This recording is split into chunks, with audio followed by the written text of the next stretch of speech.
তবে তারেক রহমান সাহেব নবী সাল্লাল্লাহু আলাইহি ওয়াসাল্লামের ন্যায়পরায়ণতার আদর্শ যদি বাস্তবায়ন করতে চান, তাহলে কোরআন বাস্তবায়ন করা লাগবে। তার কারণ কোরআনের জীবন্ত রূপই মুহাম্মদুর রাসূলুল্লাহ। কোরআন ছাড়া তিনি কোনোদিন কোনো কথা বলেন নাই, কোরআন ছাড়া তিনি কোনোদিন কোনো কাজ করেন নাই।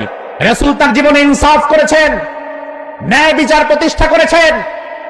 এজন্য রাসূলের জামানায় আইন ছিল কিসাস, হাতের বদলে হাত, হাতের বদলে হাত, পায়ের বদলে পা, চোখের বদলে চোখ, নাকের বদলে নাক, কানের বদলে কান।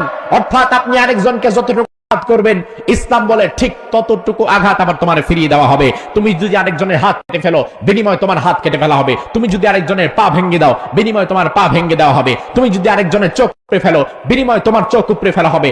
তুমি যদি আরেকজনের জীবন কেড়ে নাও, আরেকজনের মাথায় গুলি করো, ইসলাম বলে তোমারও সবার সামনে দাঁড় করায় তোমার মাথা গুলি করে তোমার মস্তকটা ছিন্ন বিচ্ছিন্ন করে দেওয়া হবে। এটা কিসাস, এটা কিসাস। কিসের 90 দিনের বিচার করবেন? কিসের আইন আদালতের বিচার করবেন?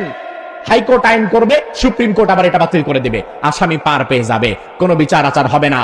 এজন্য আমার ভাইরা, আগামীর বাংলাদেশে যদি আমরা ইনসাফ দেখতে চাই, আপনারা কি চান?